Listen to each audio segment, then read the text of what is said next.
안녕하세요. 유영식 TV의 유영식입니다.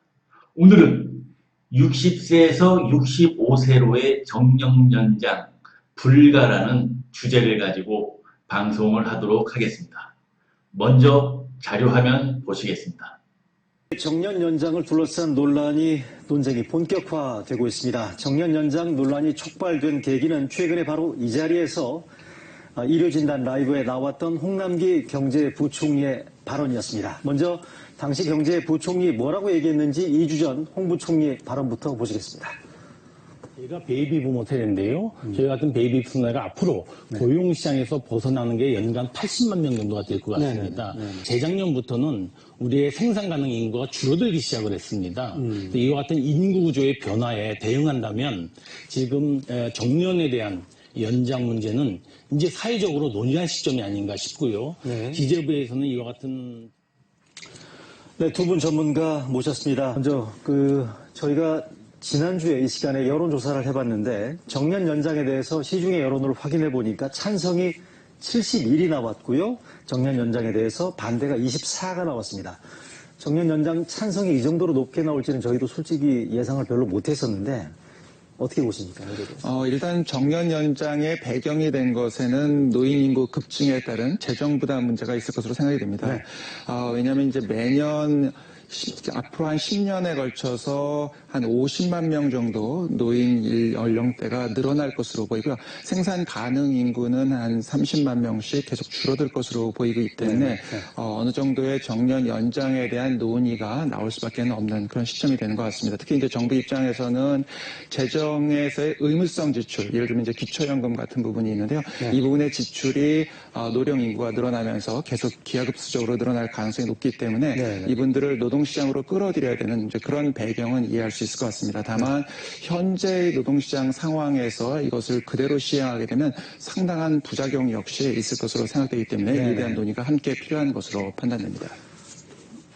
그 정부에서 그 발표가 나온 직후 이틀 후가 되겠죠. 찬성한다. 쌍수로 들어서 환영한다. 이러한 그 성명까지 냈습니다. 성명도 내셨고요. 네, 성명도 냈어요. 청년 세대나 현재의 그 돌아가는 여러 경제난을 볼 적에 좀 껄끄럽고 이상하게 비춰질 수도 있겠습니다만은 저희가 보는 것은 현재의 그 인구 고령화 사태 그런 상태 속에서 앞으로의 노년 문제를 이렇게 끌어갈 수 없다. 지금 홍남기 부총리께서 말씀하신 그걸 더 현실적으로 제가 말씀을 드린다면 우리 사회는 매 시간당 70여 명이 65세 생일을 맞고 있고 태어나는 세대는 30여 명밖에 안 되고 있습니다. 이러한 인구의 고령화와 노동력 감소 속에서 정년 연장은 절대적으로 필요하다. 방금 보신 방송 프로그램은 오늘 아침에 KBS1에서 방송했던 의료진단, 그 중에 이제 한 섹터였던 60세에서 65세로의 정년 연장이 초고령 사회 해법이 되겠냐는 그 주제를, 방송 주제를 가지고 보신 바와 같이 두 패널들이 나오셔가지고 방송을 한 내용입니다. 제가 이 방송 프로그램을 보고서 오늘 방송을 하게 되었고, 그리고 방송 주제인 60세에서 65세로의 정년 연장은 불가하다는 것이 저의 입장이고 오늘 방송 주제입니다.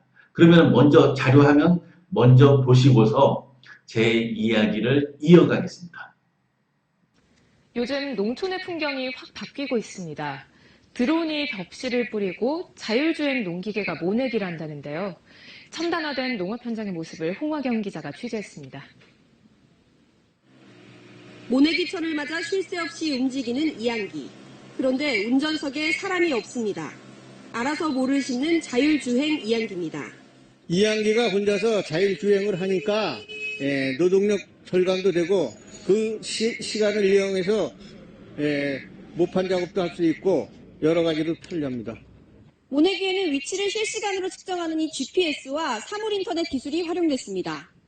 처음 모의 위치를 이항기에 달린 센서가 측정하고 첫 줄과 일정한 간격을 유지하면서 나머지 논을 채워갑니다. 이항기의 센서는 GPS 위성 신호에 이동통신 기지국 신호까지 받아 정확한 위치로 이항기를 움직입니다. 방금 보신 뉴스처럼 그 농촌에 지금이 한참 모내기철 아닙니까, 여러분? 그런 모내기철에 지금 시범적으로나마 그 모내기 이양기가 그 GPS와 그 위치 기반 그리고 사물 인터넷이라는 4차 산업혁명 기술이 집약적으로 그 집대성되어서 지금 모내기를 농부가 하지 않고 이 그 4차 산업혁명 기술에 의해서 모내기를 하는 뉴스입니다. 여러분, 지금 오늘 방송 주제의 대상인 그 베이비붐 세대들은 아실 겁니다. 그 논에 있는 벼들은 농부의 발자국 소리를 듣고서 자란다는 이런 그 금언이 지금 이 시대에 처절하게 깨어지고 있다는 것입니다, 여러분. 오늘 방송 주제는 60세에서 65세로의 정년 연장은 불가능하다는 것입니다. 왜냐하면 첫째, 그 60세에서 65세로의 정년 연장을 그 혜택을 받는 그러한 분들이 과연 얼마나 되겠냐는 것입니다. 제가 주장하는 것은 그분들은 공공기관에서 일하고 계신 분들이 극소수만이 이러한 60세에서 65세로의 정년 연장의 혜택을 받고 나머지 98%, 97%의 그 60세 그 베이비붐 세대들은 65세의 정년 연장 혜택을 받을 수 없다는 것이 저의 주장입니다. 왜냐하면 여러분, 방금 보신 바와 같이 그 농촌에서 지금까지 그 사람 인력으로 농경사회에서 얼마나 그 노동집약적인 산업이었습니까, 여러분? 그러한 농경사회의 농촌에서 마저 6차 산업으로 탈바꿈하고 있다는 것입니다. 그게 왜 그렇습니까? 4차 산업혁명 기술, 5G, IoT, 사물인터넷, GPS를 연결하는 5G, 그리고 빅데이터, 그리고 그 AI, 인공지능, 이러한 기술들에 의해서 4차 산업혁명 기술에 의해서 농경사회, 농촌, 가장 노동집약적인 그러한 그 노동 환경에서조차도 그 지금 뉴스에서 보신 바와 같이 노동력을 필요로 하지 않고 있다는 것입니다. 그래서 지금 뒤에 보시는 생산 가능 인구가 줄어들m에도 불구하고 그 노동력이 필요 없게 되는 작업 환경이 된다는 것입니다. 농촌에서 지금 그 공장에서 로봇에 의해서 그 대한민국이 세계 그 공장 자동화가 세계 1위입니다. 노동력을 필요로 하지 않고 있습니다. 앞으로 10년 뒤에는 더욱더 그러한 그 노동력들이 필요로 하지 않을 거라는 것입니다. 여러분, 삼성 반도체에서 지금 만약에 60세에서 65세로의 정년 연장을 한다. 물론 지금 삼성전자에서는 40대 초반만 돼도 그 집을 꾸려야 되는 그런 상황입니다. 저는 왜 그걸 이해를 하냐면은 여러분, 지금 실시간으로 삼성전자는 아마존, 애플, 구글과 화웨이와 싸워야 한다는 것입니다. 그러한 상황에서 그 60세에서 65세 그렇게 정년 연장을 인정을 해주고 그러한 분들, 베이비붐 세대들, 그분들은 어떤 교육을 받았느냐? CD, 그리고 MP3, 그러한 연구를 했던 분들이 지금 필요가 하겠냐는 것입니다, 여러분.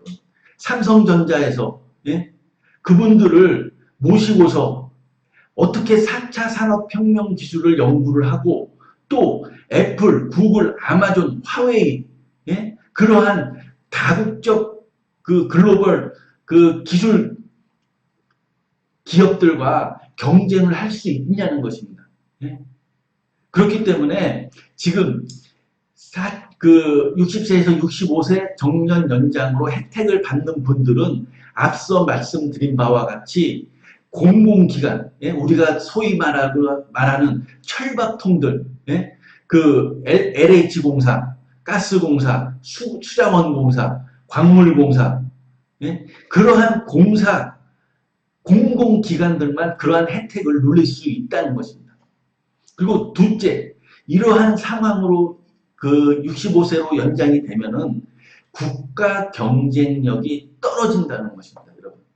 이러한 공공기관들조차도 4차 산업혁명 기술로 인해서 그 공공기관 일자리의 효율성이라든지 수익성, 이 심각하게 훼손이 되기 때문에 이분들이 그 자리를 차지하고 있음으로써 고인물이죠. 쉽게 말하면 좀 이런 표현이 좀 과격할 수 있지만 이런 고인물에 의해서 이 공공기관들이 4차 산업혁명 기술로 인해서 탈바꿈해야 되는데 그 산업화 시대에 교육을 받은 이분들이 베이비붐 세대들, 이분들이 나가지 않고서 자리를 차지하고 고인물처럼 있으면은 그 공공기관들은 또 다른 미국이라든지 중국, 일본, 저 유럽 그런 공공기관들과 경쟁을 해야 하는 상황에서 경쟁력이 떨어질 수밖에 없다는 것입니다, 여러분.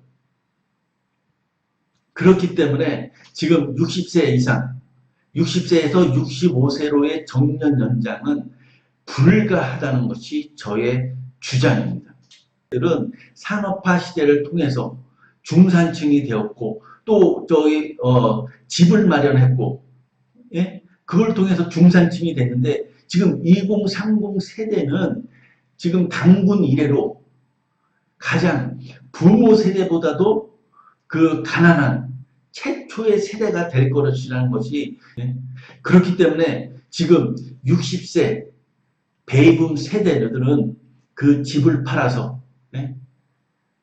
그 노후를 마련할 수 있고 그들이 지금 국민연금에서조차도 지금 2030 세대보다도 월등한 우대 조건으로 국민연금을 받을 수 있는 혜택을 누릴 수 있는 그러한 입장이라는 것입니다. 그런 상황에서 이분들이 다시 60세에서 65세로의 정년 연장이 된다고 그러면은 이것은 대한민국이 세대 갈등으로 그런 결과를 낳을 거라는 것이 저의 주장입니다. 오늘 방송 이것으로 마치겠습니다. 감사합니다.